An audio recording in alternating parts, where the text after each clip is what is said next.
Corona કાળમાં વર્ષ 2020માં પ્રધાનમંત્રી નરેન્દ્ર મોદીએ એક પણ વિદેશ પ્રવાસ નથી કર્યો, પરંતુ આ વર્ષે સૌથી વધુ વખત પ્રધાનમંત્રી ટીવી પર દેખાયા છે। વર્ષ 2020ની 17મી માર્ચે પ્રધાનમંત્રી નરેન્દ્ર મોદીએ બાંગ્લાદેશની રાજધાની ઢાકાના પ્રવાસે જવાના હતા, પણ રદ થયો।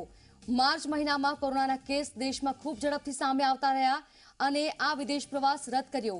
આ અગાઉ તેમનો બેલ્જિયમ પ્રવાસ પણ રદ થયો હતો। નરેન્દ્ર મોદી જ્યારથી પ્રધાનમંત્રી બન્યા છે ત્યારબાદ આ પ્રથમ વર્ષ છે કે જ્યારે તેઓ કોઈ વિદેશ પ્રવાસ પર ન જઈ શક્યા હોય। જો કે કોરોનાના સંક્રમણ વચ્ચે પણ સતત વડાપ્રધાન પ્રજાની વચ્ચે રહ્યા। વર્ષ 2020માં પ્રધાનમંત્રી તરીકે મોદી 226 વખત ટીવી પર દેખાયા, એટલે કે પ્રત્યેક બીજા દિવસે ટીવી પર પ્રધાનમંત્રી જોવા મળ્યા, જેમાં India Bangladesh summit, India Uzbekistan summit, BRICS summit, ASEAN India summit જેવા મોટા ઇવેન્ટને ઓનલાઈન સંબોધિત કરતા રહ્યા। સાથે વર્ષ 2020માં પ્રધાનમંત્રી મોદીએ કોરોના અંગે 7 વખત રાષ્ટ્રજોગ સંબોધન પણ કર્યું, જેમાં સૌથી પહેલું સંબોધન 19 માર્ચે, બીજું સંબોધન 22 માર્ચે કર્યું। આમ 7 રાષ્ટ્રજોગ સંબોધનમાં પ્રધાનમંત્રી મોદી 157 મિનિટ બોલ્યા। આ ઉપરાંત પ્રધાનમંત્રી મોદીએ 8 વખત ભાજપના કાર્યક્રમોમાં પણ ભાષણ આપ્યું।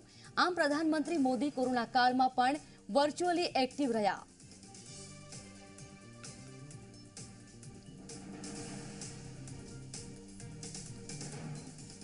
पीएम नरेंद्र मोदी हाल विश्व भारती कार्यक्रम में संबोधन कर रहे हैं। सीधा जाइए। और उसके नागरिकों का उत्कृष्ट बाहर नहीं आ पाता है। गुरुदेव ने हमारी समृद्ध सांस्कृतिक विरासत के संरक्षण, पोषण और विस्तार को बहुत महत्वपूर्ण माना था। यदि हम उस समय के बंगाल को देखें तो एक और अद्भुत बात नजर आती है। जब हर तरफ आजादी का आंदोलन उफान पर था, तब बंगाल उस आंदोलन को दिशा देने के साथ ही संस्कृति का पोषक भी बनकर खड़ा था। बंगाल में हर तरफ संस्कृति, साहित्य, संगीत की अनुभूति भी एक तरह से आजादी के आंदोलन को शक्ति प्रदान कर रही थी। साथियों, गुरुदेव ने दशकों पहले ही भविष्यवाणी की थी। और भविष्यवाणी क्या थी? उन्होंने कहा था, ओरे नोतुन जुगेर भोरे दिशने सोमोय कार्य वृथा सोमोय विचार खोरे ओरे नूतन जुगेर भोरे ऐशो ज्ञानी ऐशो कौर्मी नाशो भरतो लाजे बीरो धोर में पुन्नो कौर्मे विश्व हृदय राजो है। गुरुदेव के इस उपदेश को, इस उद्घोष को साकार करने की जिम्मेदारी हम सभी की है। साथियों, गुरुदेव ने विश्व भारती की स्थापना सिर्फ पढ़ाई के केंद्र के रूप में नहीं की थी। वो इसे सीट ऑफ लर्निंग, सीखने के लिए पवित्र स्थान के तौर पर देखते थे। पढ़ाई और सीखना दोनों के बीच का जो भेद है, उसे गुरुदेव के सिर्फ एक वाक्य से समझा जा सकता है। उन्होंने कहा था, मुझे याद नहीं है कि मुझे क्या पढ़ाया गया था, मुझे सिर्फ वही याद है जो मैंने सीखा है। इसे और विस्तार देते हुए गुरुदेव टैगोर ने कहा था, सबसे बड़ी शिक्षा वही है जो हमें न सिर्फ जानकारी दे, बल्कि हमें सबके साथ जीना सिखाए। उनका पूरी दुनिया के लिए संदेश था कि हमें नॉलेज को एरियाज में, लिमिट्स में बांधने की कोशिश नहीं करनी चाहिए। उन्होंने यजुर्वेद के मंत्र को विश्व भारती का मंत्र बनाया। यत्र विश्वम भवत्येक नीडम, जहां पूरा विश्व एक नीड बन जाए, घोंसला बन जाए, वो स्थान जहां नित नए अनुसंधान हो, वो स्थान जहां सब साथ मिलकर आगे बढ़े। और जैसे अभी हमारे शिक्षा मंत्री विस्तार से कह रहे थे, गुरुदेव कहते थे, चित्तो जेथा भय शून्यो, चित्तो जेथा भय शून्यो उच्चो जेथा शील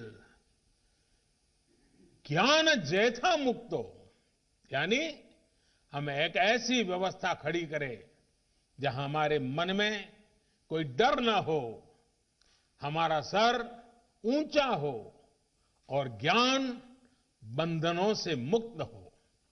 आज देश राष्ट्रीय शिक्षा नीति के माध्यम से इस उद्देश्य को पूरा करने का भी प्रयास कर रहा है। इस शिक्षा नीति को लागू करने में विश्व भारती की बड़ी भूमिका है। आपके पास 100 वर्ष का अनुभव है, विद्वत्ता है, दिशा है, दर्शन है और गुरुदेव का आशीर्वाद तो है ही है। जितने ज्यादा शिक्षा संस्थानों से विश्व भारती का इस बारे में संवाद होगा, अन्य संस्थाओं की भी समझ बढ़ेगी, उन्हें आसानी होगी। साथियों, मैं जब गुरुदेव के बारे में बात करता हूं तो एक मोह से खुद को रोक नहीं पाता। पिछली बार आपके यहां आया था, तब भी मैंने इसका थोड़ा सा जिक्र किया था। मैं फिर से गुरुदेव और गुजरात की आत्मीयता का स्मरण करा रहा हूं।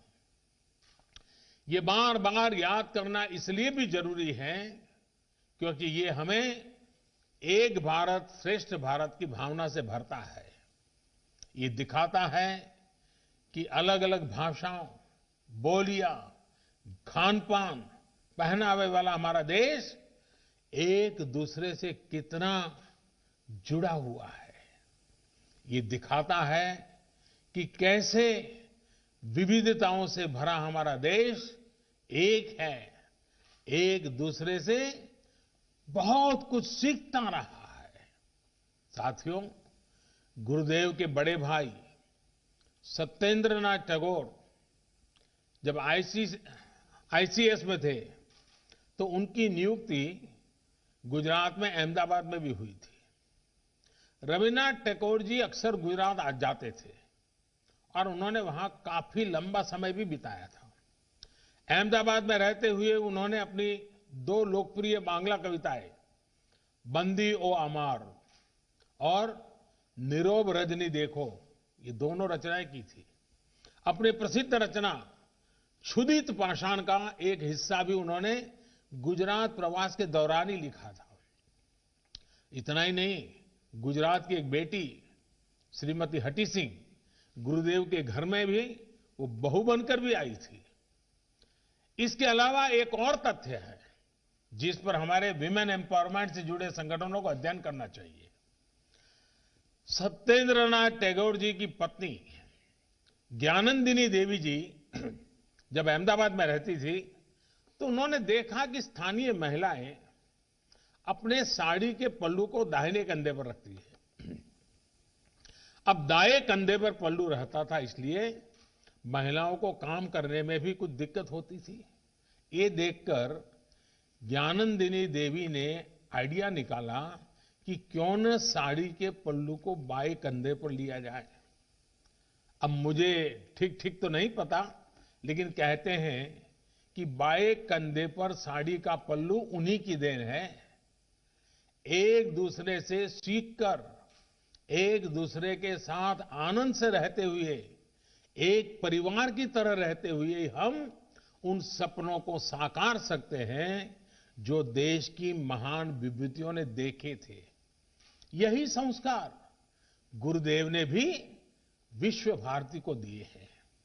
इन्हीं संस्कारों को हमें मिलकर निरंतर मजबूत करना है। साथियों, आप सब जहां भी जाएंगे, जिस भी फील्ड में जाएंगे, आपके परिश्रम से ही एक नए भारत का निर्माण होगा। मैं गुरुदेव की पंक्तियों से अपनी बात समाप्त करूंगा।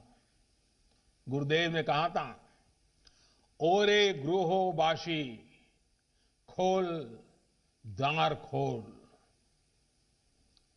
लागलो जे दोल स्थोले जोले मोबो तोले, लागलो जे दोल दार खोल दार खोल।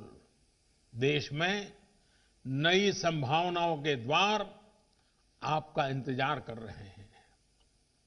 आप सब सफल होइए, आगे बढ़िए और देश के सपनों को पूरा करिए। इन्हीं शुभकामनाओं के साथ आप सभी का एक बार बहुत बहुत धन्यवाद।